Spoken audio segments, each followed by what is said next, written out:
when we started our business, one of the main purposes we wanted to do was give back. So our business, we really want to give back to teen mothers, disenfranchised women.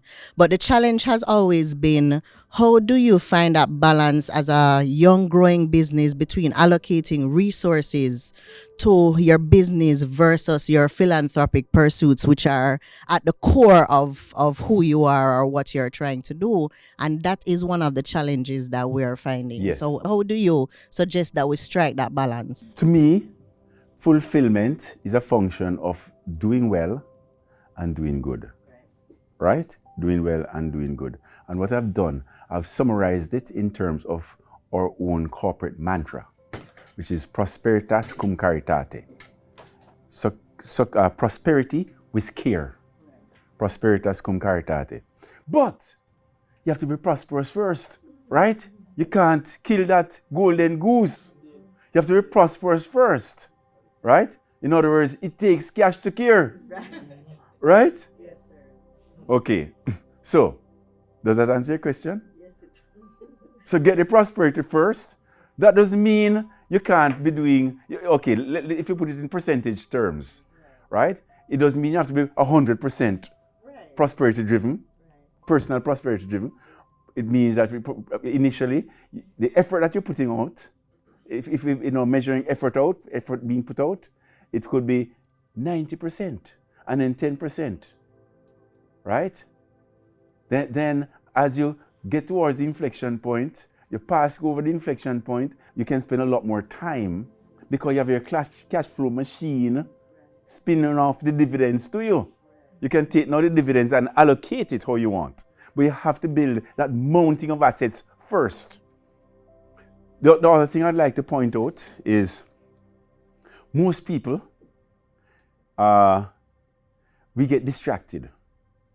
Distraction comes in many different forms, clad in many different clothing. We have to know what distractions are. And at the same time, we have to know what the focus is. Because if we don't know what the focus is, we'll get distracted and we won't even know. And then all of a sudden we're going off on a tangent. Yeah. So, one thing I'd like to leave with you today is focus. We have to be focused at whatever we're doing. Absolute focus. And we have to know, we have to itemize what distractions are.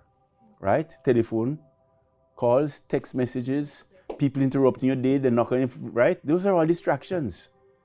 So probably you should allocate time when you want to be distracted, right? You can be distracted, but then you have your focus time.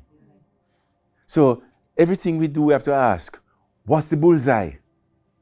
What is it is that if I hit that one thing, and I'm going to give you some examples. If I hit that one thing, everything else falls, right? What is that one thing that I really have to hit and focus on?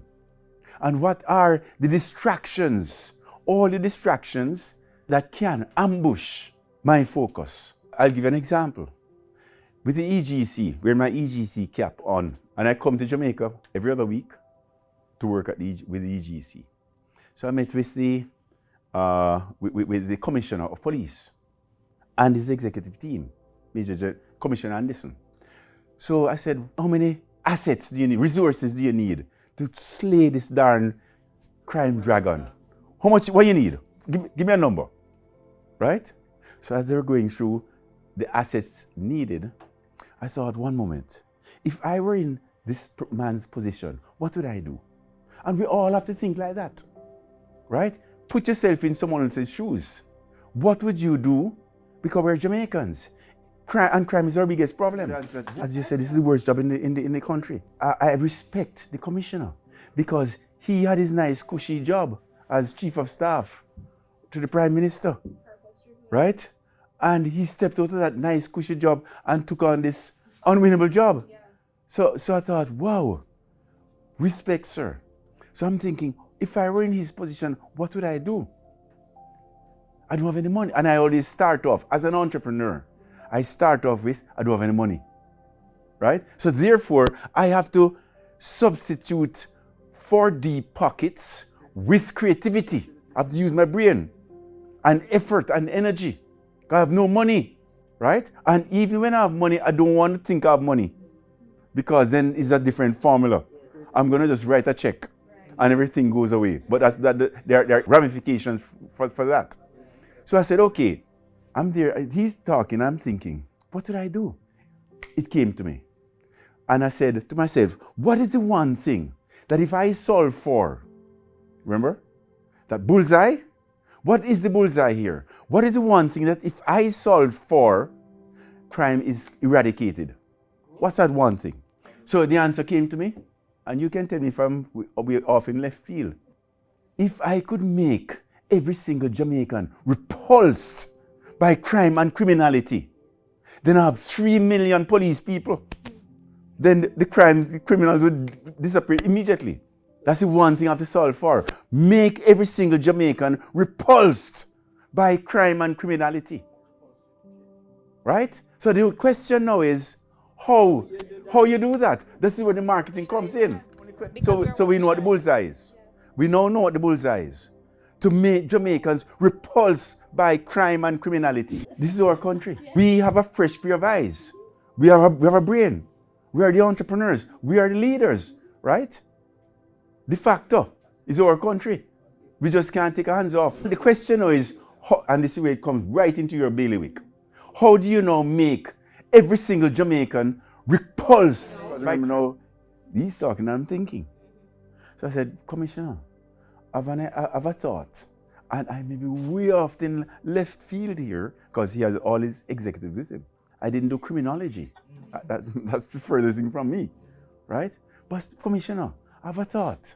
And I'm going to blurt it out. And it may be the most stupid thought, but I want for you to stress test it for me. So as you were talking, sir, I was thinking, if I had your job, what would I do? And I started off with the premise, I have no money, right? And the answer came to me, if I can make Jamaicans repulsed by crime and criminality, that's the big bullseye. So the only question is, because then out of nearly 3 million police people, it wouldn't cost me anything, right? It wouldn't cost me armaments, cars, gas, etc., training. Out of 3 million people who are just have an allergic reaction. No, he said, boy, you're 100%. Because the approach we were taking is one of being quiet and do it under the radar. What you're saying, no. We must be loud. Right? So now I said, okay, so now we know what the bullseye is. So it's communication. It's communication. And so now we need to figure out how we're going to execute it. So we need to corral the media houses. I'm now thinking operationalizing now. We need to corral the media houses. So I wouldn't go to the media houses and say to them, you know what? We need to make Jamaicans repulsed by crime. What do you think? What I would do, I would go to them with a fully baked cake. Fully baked. CVM. Right? I'd go to CVM with a series of shows. Right? Starting with the first one being an interview with a young girl who just lost her dad, whose father was just murdered. And she's on TV and she's bawling. Me just lose my daddy. I have brothers and sisters. Me can't go to school now. My mommy was at home. She don't have a job now. She don't have any money. Right? So in other words, it touches everybody. How do you feel? How do you feel? Right? If you were me. Right? How do you feel? Yeah. How do you feel? So this is a program. Right? Then the next program is we go to the school and we talk about impact. So we talk about impact on a little girl, impact on family, impact on the school, impact from KPH. And so we have a series, fully baked. Right? And then we go to CVM and say, CVM, look, here's a series for you. Right? You don't have to write anything. We have already written it out. We have produced it. We have directed it. Right? And better yet, we have sponsors for you. What do you think CVM would say? Gleaner? We have written the articles for you, right? We have sponsors, right? Etc. etc. So now, and we don't just do it for 1 week, 2 weeks. And once we get started, we do it, it's a cultural change here. So it has to be drip torture every night, right? Every media, we recruit every media. And by the way, how much is that going to cost? Not as much as buying a car or 50,000 cars and putting gas in them every day. Not as much. So that's how I see it. Please, sir, tell me where I'm wrong. What I'm saying. It took a pair of virgin eyes to see it clearly. I just wanted to give you an idea of how we have to start thinking. We always have to go to what is the highest value I can give. We just don't sit in an audience and just be mindless.